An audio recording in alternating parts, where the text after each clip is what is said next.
김태현의 정치쇼 3부 우리 경제 뭐가 문제이지 혼쭐나는 시간 혼쭐경제 전 미래에셋 애널리스트이자 현 광순의 복덕방 이광수 대표와 함께합니다. 안녕하세요. 안녕하세요. 자 대표님 저 오늘 저 첫 번째 아이템 세뱃돈인데 세뱃돈 주셨어요 이번에?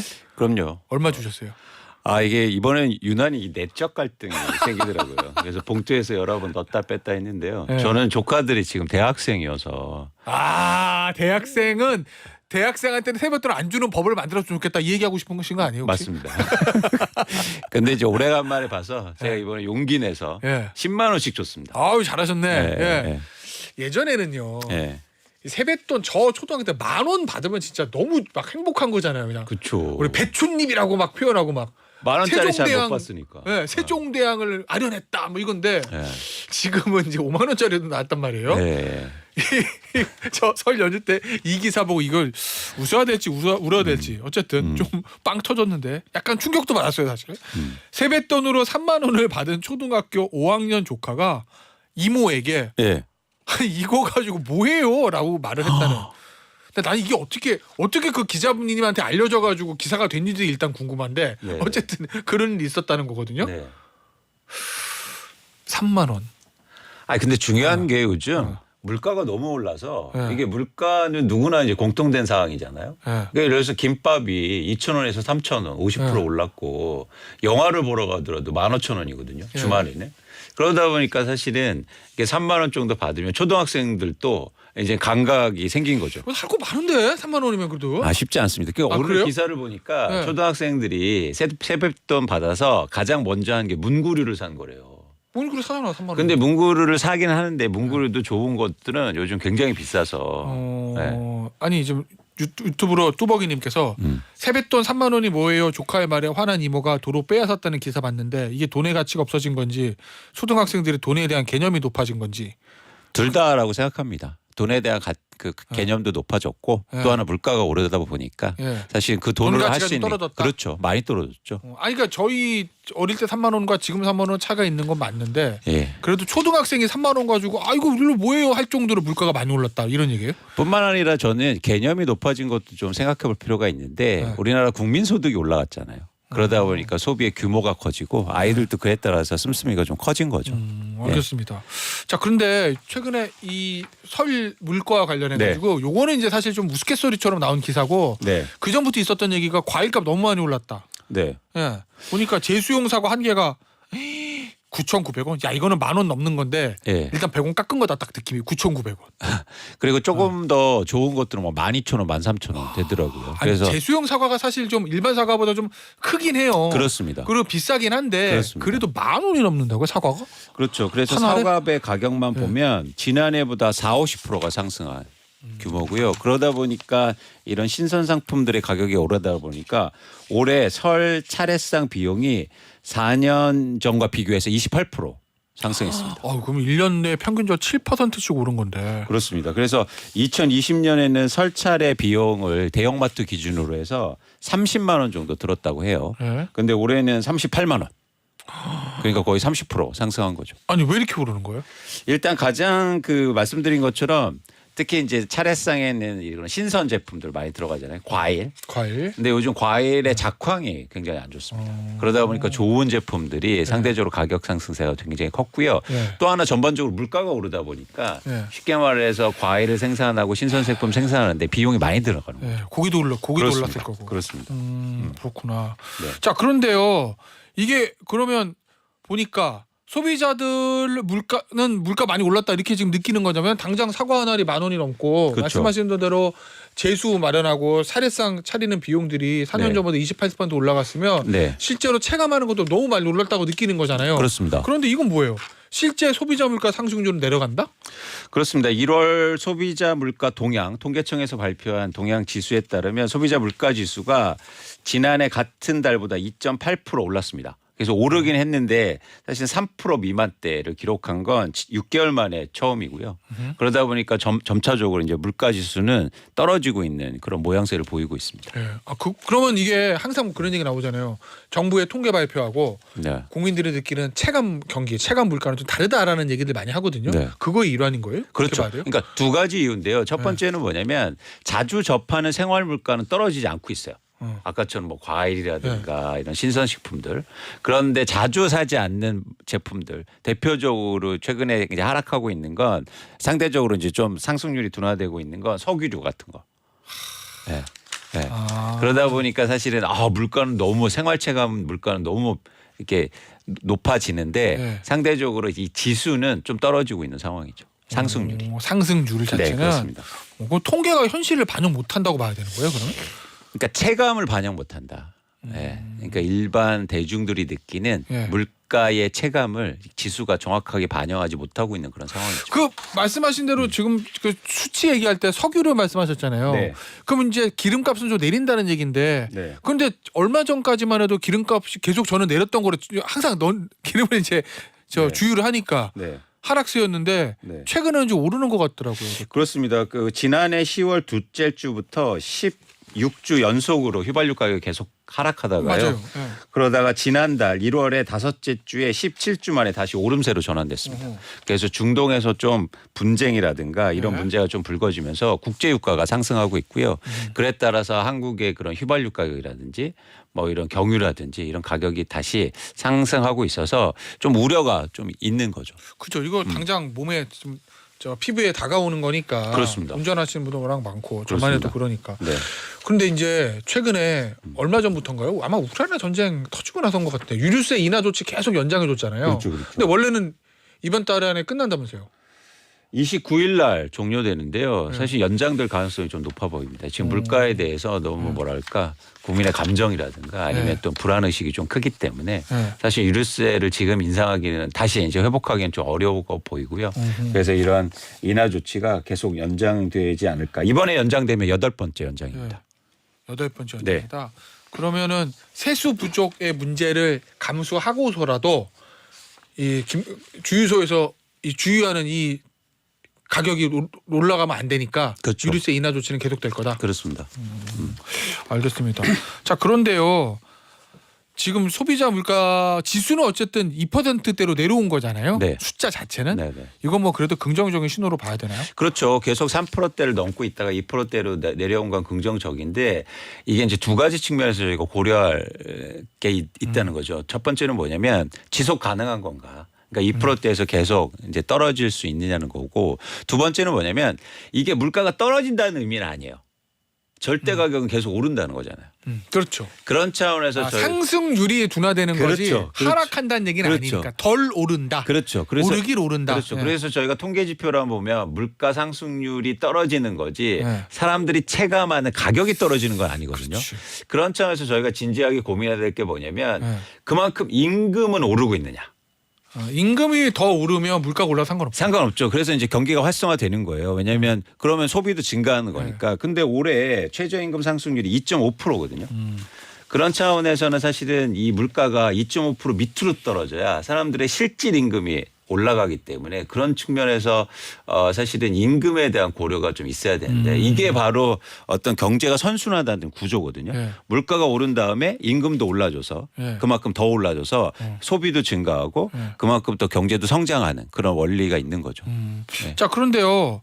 이 한국은행, 한국은행에 뭐 항상 저희가 말씀드리지만 한국은행의 제1의 목표는 물가 안정. 그렇죠. 네, 뭐 법에도 써 있어요, 이렇게. 네. 한국은행 들어가면 간판에도 써 있습니다. 간판에 저희 한국은행 법에도 써 있습니다. 네.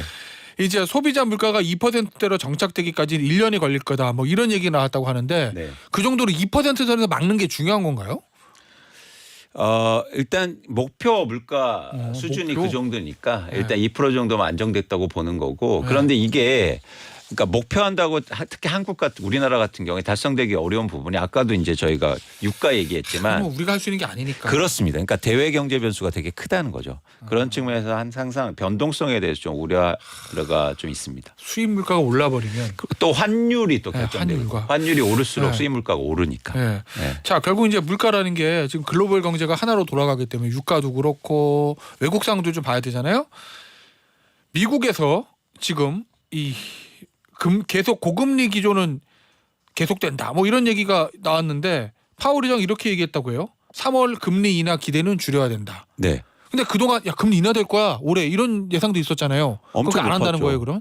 그렇죠. 이제 인하 시점을 좀 네. 미루겠다는 얘기고요. 올해 이제 3월 인하 가능성이 굉장히 컸었는데 네. 올해 하반기로 넘어가지 않을까. 뭐 파월 의장도 그런 말씀을 하고. 그럼 그 얘기는 뭐예요? 물가가 그만큼 안 잡혔다는 얘기인가? 그러니까 이게 물가가? 쉽게 예를 들어서 금리를 인하시켰다가 물가가 다시 오르면 어. 사실 그런 완전히 교착 상태에 빠지거든요. 네. 그런 두려움 때문에 조금 이 시점에 대해서 좀 고민을 많아지는 것 같습니다. 네. 그래요. 그러면 언제로 보세요, 대표님은?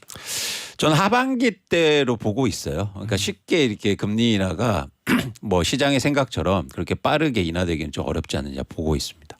하반기 정도 될 것 같다. 네. 알겠습니다. 자, 우리라고 미국은 그렇다 치고 중국은 보니까 소비자 물가가 디플레이션 공포가 올 만큼 크게 떨어졌다. 여긴 또 반대로 가네. 그렇습니다. 그 중국은 최근에 이제 소비자 물가 지수를 발표했는데요. 오히려 떨어지고 있어요. 그만큼 경기 침체가 심하다는 거예요, 이거는? 그렇습니다. 그러니까 물가를 볼 때 물가를 변동시키는 두 가지 요소가 있잖아요. 하나는 뭐냐면 이제 비용이 움직이는 거죠. 쉽게 말해서 공급 이슈. 그래서 우리나라 같은 경우 물가가 왜 오르냐면 이걸 비용 견인 인플레이션이라고 하는데 일종의 생산하는 물가가 오르니까 당연히 제품 가격이 오르는 겁니다. 근데 중국에서 지금 일종의 디플레이션 물가가 떨어지는 이유는 소비가 감소해서요. 그러니까 사는 사람이 없으니까 그 제품의 가격이 떨어지고 있는 거죠. 그러니까 이게 디플레이션이 더 두려운 건 뭐냐면 네. 경기 위축의 신호가 아닌가 이런 우려가 커지고 있는 겁니다. 아니 근데 전 세계적으로 우리나라 앞서 인플레이션 물가 오르는 걸 얘기할 때도 예. 저 국제 상황 변수들이 있다. 대외 네. 변수들이 있다. 이런 얘기 많이 하셨잖아요. 근데 지금 다 오르잖아. 전 세계적으로. 그렇습니다. 우리나라, 그렇죠. 미국, 뭐 유럽 그렇죠. 다 그런데 그렇죠. 왜 중국만 이렇게 물가가 내려가는 거예요? 중국은 그만큼 소비가 더 위축되고 있다는 거예요. 다른 데는 소비가 견조하게 지금 받쳐주고 있지만 중국 같은 경우에 소비가 급감하니까 사실 제품의 가격이 더 떨어지는 거죠. 또 하나 특히 중국 같은 경우에 소비자 물가 지수를 판단하는 게 내수에서 생산하는 비중이 높습니다. 아, 대외 변수랑 상관없이. 그렇죠. 그러다 보니까 소비가 줄면 바로 물가가 떨어지는 제품의 가격이 떨어지는 그런 효과가 좀 커지죠. 근데 사실은 그럼 중국이 전 세계 경제에서 차지하는 포션이 좀 크잖아요. 그렇습니다. 그러면 만약에 미국은 인플레인데 네. 중국이 이렇게 디플레가 되면 네. 그러면 전 세계적으로 어때요? 이거 합치면? 그게 어려운 거예요 지금. 그래서 뭐냐면 전 세계 경제가 어디로 갈지 혼동스러운 지점이 방향성을 못 잡는다. 그렇습니다. 중국은 디플레이션인데 미국은 인플레이션. 한쪽은 금리를 올리고 한쪽은 내리고 한쪽은 또 내리고 한쪽은 올리고 뭐 이런 상황이 계속 반복되다 보니까 방향성을 잃고 경제에서 가장 저희가 우려스러운 건 불확실성. 그렇습니다. 제가 계속 강조하지만 그런 차원에서 이 중국의 경제가 불확실성을 좀 키운다고 보는 거죠. 와, 그럼 우리나라처럼 경제적인 측면에서 전 세계 다 그렇겠지만 네. 우리나라처럼 미국도 중요하고 중국도 중요한 나라 입장에서 보면 방향 잡기가 쉽지 않다는 얘기죠. 그렇습니다. 특히 우리나라 같은 경우에 중국의 수출 물량이 크고 뭐 내수라든가 아니면 중국이 투자하는데 우리나라 기업들이 영향이 크거든요. 중간재 많이 파니까. 거기. 그렇습니다. 그래서 중국의 디플레이션이 계속되면 기업들이 투자를 못 할 거예요. 안 할 거죠. 왜냐하면 굳이 내가 지금 투자할 필요가 있어. 나중에 투자하면 원자 자격 떨어지고 사실 더 싸게 가능할 텐데 그런 관점에서 한국의 기업들도 영향이 클 수 있습니다. 중국 경제가 침체되고 이런 것들이 네. 저출산 문제하고 연관성이 크다는 중국의 저출산이라는 게 참 이해가 안 가기도 하고 인구가 13억이 넘는데 맞아요? 그러니까 최근에 워낙 이제 경기가 안 좋고 이러니까 자연스럽게 사실은 아기를 안 낳는 거죠. 그리고 뭐냐 청년 실업도 증가하다 보니까 제가 계속 말씀드렸듯이 사실은 이게 소비가 감소하는 원인은 인구하고도 연결이 돼 있거든요. 그래서 인구가 노령화되고 출산도 안 하고 취업도 안 되고 이러니까 소비가 줄고 있는 거죠. 알겠습니다. 자, 네. 그런데요. 기사 하나 보니까 지난 8일이죠. 네. 시진핑 중국 국가주석이 네. 경제 회복 발전을 추동해 경제 총량이 126조 위안을 넘어섰고 식량 총생산이 다시 신기록을 경신했으며 취업과 물가가 총체적으로 안정됐다. 이렇게 얘기하는데, 그러니까 우리 잘하고 있어. 뭐 이런 거잖아요. 네. 이거 뭐 약간 경제 불안 얘기가 나오니까 그걸 네. 잠재우려는 정치적 메시지로 봐야 돼요? 아니면 실제로 그런 거예요? 말씀드렸듯이 지금 중국 경제의 소비는 위축되고 있고 디플레이션이 좀 가속화되고 있기 때문에 사실 사실하고는 좀 달라 보이고요. 일종의 경제는 심리이기 때문에 사실 정치인들은 주로 한국도 마찬가지지만 이런 얘기를 합니다. 우리나라 괜찮아. 그리고 좋아지고 있어. 그러니까 심리가 영향을 받으니까 중국도 똑같이 그렇게 얘기하는 거죠. 그러다 큰일 나는데. 그렇죠. 한국 경제의 펀더멘탈이 튼튼해서 문제가 없다가 다 IMF 받았잖아요. 그래서 사실 언론과 전문가들 역할이 필요한 겁니다. 그런 밸런스된 그러니까 균형 잡힌 의견을 계속 내줘야 경제 주체들이 인지하게 되잖아요. 근데 중국 같은 경우에는 정부가 얘기하면 미디어라든지 언론들에서 그걸 또 똑같이 얘기하니까 그 지점에서 좀 우려가 되는 거죠. 근데 반면에 중국 그러니까 주석은 이렇게 얘기하지만 중국 정부는 부양책을 엄청나게 쓰려고 준비 중이에요. 소비 부양책이라든지 아니면 증시라든지 부동산 관련해서 그런 측면에서는 사실은 중국 정부도 우려를 하고 있는 거죠. 자, 그러면 우리 전문가가 보시기에 중국 경제 앞으로 위험하다 아니면 희망이 있다? 저는 정부의 여력을 크게 보고 있어요. 그러니까 정부가 할 수 있으면 그러니까 정부가 이런 부양을 적극적으로 하면 뭐 살아날 수 있지 않을까 해서 긍정적으로 보고 있습니다. 알겠습니다. 중국 정부의 경기 부양책이 중요하다. 네. 이 얘기고 자 마지막 이슈는 요거예요. 야 출산 장려를 위해서 막 정부도 그렇고 뭐 기업도 그렇고 여러 가지 노력하잖아요. 육아휴직 더 준다 그러고 뭐 정부에서도 돈 많이 주고 그런데 부영그룹 여기가 진행하고 있는 출산 장려책이 주목받고 있다는 기사 있어요. 한 명에 1억인가요? 그렇습니다. 부영그룹에서 2021년 이후 출산한 임직원에게 아이 한 명당 1억 원입니다. 그래서 2명 나면 2억 원이요. 네. 이거 사실은 쉬운 얘기가 아닌데. 그래서 총 70억 원을 지급했답니다. 오 그래요? 네. 자, 이게 출산장려금 주는 기업들 부영 말고 또 있어요? 그렇습니다. 일단 한미글로벌이 셋째 출산 시 조건 없이 승진시켜 준다고요. 대리면 과장이면 부장. 예, 이렇게요. 그다음에 금호석유화학이 올해부터 첫째 500만 원, 넷째 3천만 원에서 출산 축하금을 주기로 했고요. 그다음에 이건 기업은 아닌데 여의도 순복음 교회에서는 신자가 교인이 첫째 아이를 낳으면 200만 원, 넷째 아이를 낳으면 1,000만 원을 출산장려금으로 준다고 합니다. 아니 뭐 출산장려금 주는 뭐 저 기업도 있고 교회도 있고 있는데 이게 부영그룹이 주목을 받은 게 일단 1억이라는 이 숫자 자체가 딱 와닿는 게 있어가지고. 그렇죠. 예, 우리가 거액의 상징이 일단 1억이잖아요. 억대 연봉 막 얘기하니까. 자 그런데 이거 1억 근로자 다 가지는 거 아니잖아요. 세금 다 떼죠. 세금 내야죠. 이 세금 가지고 또 말이 많던데. 그렇죠. 이걸 만약 근로소득으로 그러니까 인식하면, 그러니까 접근하면 일종의 보너스처럼. 그렇습니다. 그래서 연소득이 1억 5천만 원을 넘기게 되잖아요. 그러니까 기본적으로 5천만 원을 받으니까 그러면 소득세율이 38%입니다. 그러니까 세금을 많이 내야 되죠. 그래서 부영그룹에서 생각한 게 증여로 하자. 회사에서 직원들을 그냥 주는 돈이다. 증여하면 한 10% 정도밖에 세금을 안 내니까. 이 정도 액수면은. 네. 그러면 사실은 이걸 증여를 하는 게 낫겠다. 이렇게 지금 얘기가 되고 있는 것으로 알고 있고요. 실제로 그럼 증여로 처리한다는 거예요? 뭐 그럴 가능성이 있어 보입니다. 근데 기획재정부에서는 이제 고려할 만하다. 안에 사실 기업에서 선한 의지로 그래서 출산 그러니까 국가에서도 여러 차원에서 도움이 되니까 그런 어떤 세제 지원책도 좀 고민해봐야 되지 않느냐 그런 얘기들이 좀 나오고 있습니다. 근데요, 내가 갑자기 궁금한 게 기업들이요 기부 많이 하잖아요. 그럼 기부하면 다 공제가 되잖아요. 그렇죠. 그죠. 그리고 이제 급여나 상여비로 주면 인건비로 다 떨구잖아요. 비용 처리되죠. 비용 처리되죠. 이건 어때요? 이것도 마찬가지입니다. 기부로 증여니까. 네. 그럼 기업도 세제에서 혜택을 받고. 그렇습니다. 그리고 받는 근로자들도 세금 덜 내고. 그렇습니다. 그렇구나. 그러니까 이게 앞으로 많아질 가능성이 전 있어 보여서 그런 차원에서는 세제에서 좀 도입할 필요성이 있어 보여요. 그래서 좀 완비된 세법이 들어와야 기업들도 편하게 이제 그래서 세무 처리가 되는 거니까 그런 측면에서 고려할 측면은 좀 있어 보입니다. 그러면 이거는 사실은 근로의 대가로 주는 게 아니라 애 낳았다고 어떻게 보면 이거 뭐라고 그래야 되나? 뭐 상금이라고 그래야 되나? 경력으로 해야 되나? 회사에서 그냥 주는 돈이니까 직원들한테 실질적인 혜택이 많이 가게 증여로 처리하는 것이 맞겠다. 그렇죠. 근데 기업 입장에서 저도 이제 회사를 오래 다녔지만 아이가 많으면 한 회사에 오래 다닙니다. 그건 무슨 얘기죠? 아이가 집에 가봤더니 토끼 같은 자식들인데 그만두고 싶어도 아유, 내가 더 제가 일해야지 이런 말씀드린 거. 불확실성이 커지잖아요.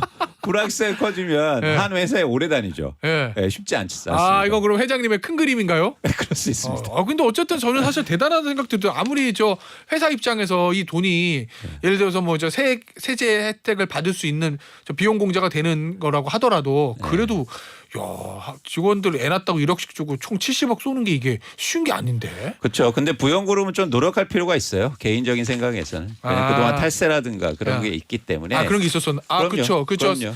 저 회장이 사법 처리도 한번 받았었죠. 그다음에 최근에 그래서 좀 그 부분에 대해서 뭐랄까요? 네. 사회적으로 그 용인해 주는 뭐 그게 있었잖아요. 그런 차원에서는 사실은 사회적으로 기여할 필요가 있어 보입니다. 알겠습니다. 예. 무슨 말씀인지 알겠어요. 네. 자, 유튜브 인터셀라님께서 이광수의 혼쭐 경제만 기다렸어요. 갑집년 대한민국 경제 앞날 내다봐 주세요. 너무 혼란스러워요 하셨고요. 코발트님, 코발트님은 대표적인 비관론자신 것 같아. 우리나라 안 살아나요. 현금 모아요. 3년 동안 각자 도생. 이건 뭐 일단 코발트님의 개인의 의견이신데 이렇게 되면 안 되겠죠? 그렇습니다. 잘 돼야죠 경제가. 네, 그렇습니다. 여러분 뭐 사실 어렵지만 힘내시고 사실 그 안에서 또 희망을 찾을 수 있다고 보고 있고요. 저는 주식시장 오래 있었고 그리고 부동산 시장 보지만 바닥이란 말을 좋아합니다. 그래서 바닥은 또 다른 기회가 될 수 있다. 그렇습니다. 그래서 여러분들이 그 기회로 생각하시고 알겠습니다. 여기서 마무리하죠. 좋습니다. 혼쭐 경제 이광수 대표였어요. 감사합니다. 고맙습니다.